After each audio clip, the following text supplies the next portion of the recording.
Now that we are aware the laws are not done away with and we must observe the Sabbath, many Israelites do not know how to observe the Sabbath. Israelites, it is okay if you do not know how and when the Sabbath day is. You just heard in the book of Jubilee that we would forget how to determine the days and how to observe the Sabbath day.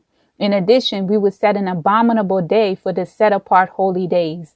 I'm not saying to ignore the Most High commands on the Sabbath, but to take the pressure off yourself.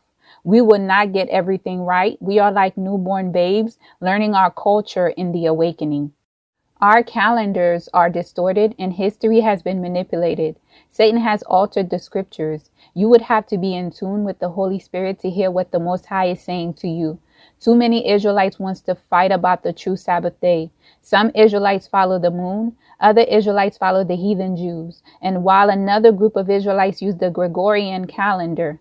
Regardless to what method you use to determine which day is the Sabbath, all the methods are incorrect. Unless the Most High revealed to you what day and year we are truly in and how to calculate the days, you will not know the exact date.